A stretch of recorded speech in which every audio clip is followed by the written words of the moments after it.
يا هلا الخير يلي تاخذون نصيحة اسمعوا عن المناصح وافلحوا بالنصايح. كم من عالم عاشت وراحت جريحة من كثر قوله في النوها ترى العمر رايح. Allah Azza wa Jal, dans Surat al-Furqan, cite à la fin de la sourate les attributs des serviteurs du miséricordieux. Et il commence la description des attributs des serviteurs du miséricordieux par deux attributs. Allah Azza wa Jal dit, lorsqu'il marche avec humilité. Il marche avec douceur et humilité. Et lorsque un ignorant s'adresse à eux, entre parenthèses en mal, ils répondent avec des paroles de paix. Dans cette sourate, Allah Azza wa Jal cite à la fin des attributs, après avoir cité ceux qui rejetaient le miséricordieux. Les versets qui précèdent décrivent ceux qui rejettent le miséricordieux. Et Allah nous dévoile ceux qui sont les serviteurs du miséricordieux. Et il cite deux attributs, deux qualités, où Allah parle de la manière dont ils marchent et il parle de leur langue. Et cette manière de marcher et cette manière de parler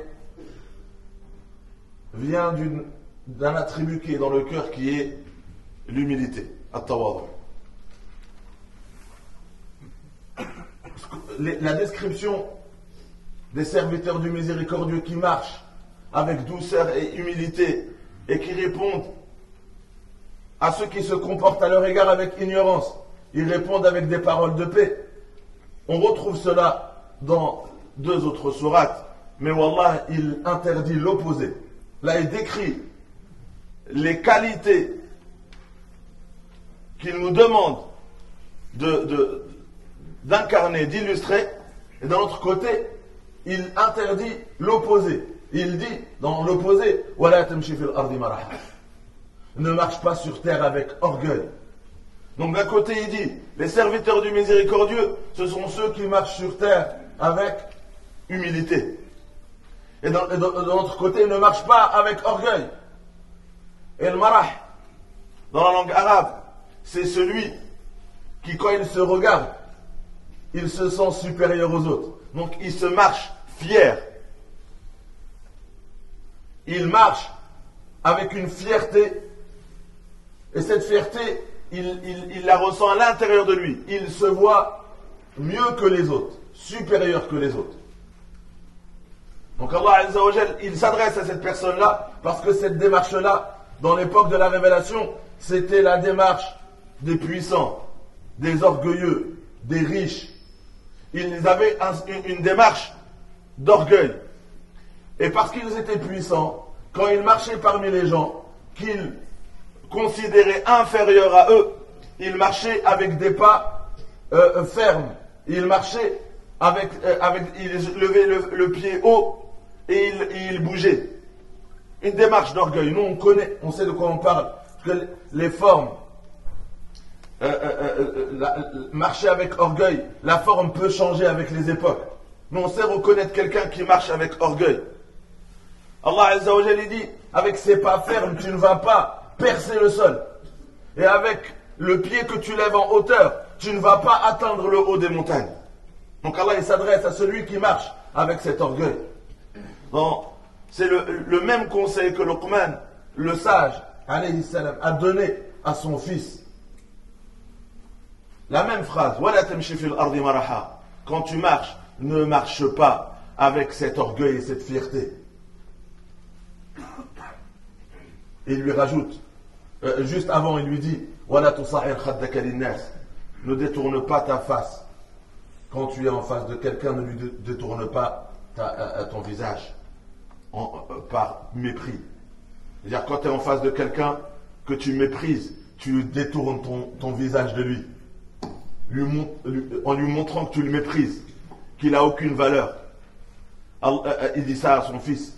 Quand respecte la personne que tu as en face de toi. Regarde-le avec humilité. Ne le méprise pas en tournant ton visage, en détournant ton visage.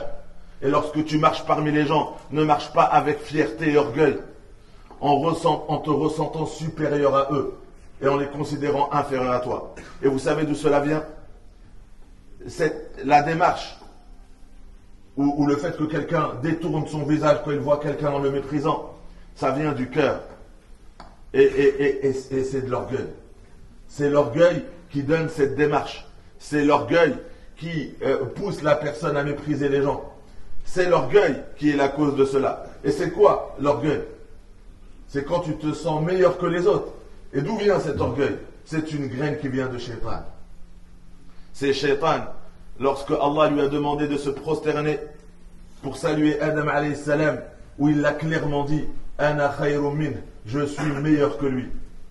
Donc à chaque fois que quelqu'un ressent dans son cœur cette phrase, je suis meilleur que lui, même s'il ne le dit pas avec sa bouche, même s'il ne le dit pas avec sa langue, mais s'il le ressent, si quand tu regardes quelqu'un, tu te sens plus beau que lui, tu te sens plus fort que lui, tu te sens plus riche que lui, tu te sens d'un statut supérieur à lui, eh bien ce ressenti, c'est une graine d'orgueil.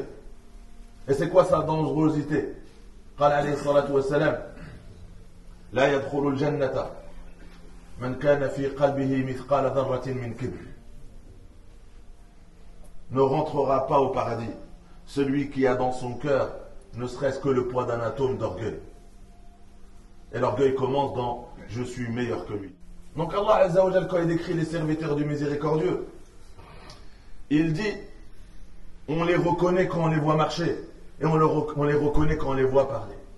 Ça veut dire que pour marcher avec humilité et douceur et pour répondre aux insultes, répondre au mépris, répondre à des paroles futiles, à des paroles blessantes, par des paroles de paix, par des paroles qui sont l'opposé, qui ne contiennent aucun mal. Ils disent salama. C'est pas ils disent la formule assalamu alaikum, non. Ils disent quoi? Ils disent le contenu de la parole assalamu alaikum.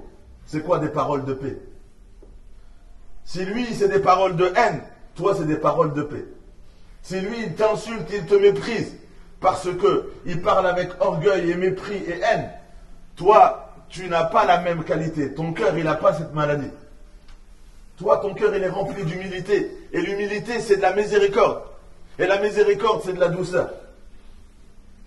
Comment tu lui réponds? Tu réponds avec des paroles de paix. Il a été dit à Isa ibn Maryam, alors qu'il était insulté, méprisé, et il répondait, les personnes autour de lui, mais pourquoi tu te laisses faire? Pourquoi tu te laisses faire? Regarde ce qu'ils te disent, et tu réponds avec des paroles douces. Il leur répondit, tout le monde donne, tout le monde fait sortir de sa bouche ce qui est dans son cœur. Il a de l'orgueil, il a de la haine, c'est ce qui sort de sa bouche. Moi, dans mon cœur, je n'ai ni haine, je n'ai ni orgueil, et je n'ai aucun mépris pour lui. Donc je parle avec humilité, je parle avec douceur, je parle avec respect. Et ça, c'est l'attribut des prophètes. Quand Allah il décrit ses attributs, il en cite plusieurs, et ils seront vus dans les prochains Jumu'ah, Inch'Allah. Il y en a plusieurs, mais Allah il dit, ceux qui ont dans leur cœur ces attributs, ces qualités, qui apparaissent dans leur manière de marcher, dans leur manière d'agir et dans leur manière de parler, Allah il dit, Ulaika yujzawna al-ghurfata bima sabaru. C'est une promesse. Yujzawna al-ghurfata bima sabaru. Allah il leur promet des demeures parce qu'ils ont enduré pour ce qu'ils ont enduré. Parce que celui qui est rempli d'humilité, il vit peut-être au milieu de gens orgueilleux qui le blessent, et il endure cela, et il ne répond pas pour Allah, et il répond au mal par le bien pour Allah. Et bien pour avoir enduré tout cela, Allah lui réserve une grande et immense récompense. Celui qui est au service de son frère, Allah Azza wa Jal sera son frère.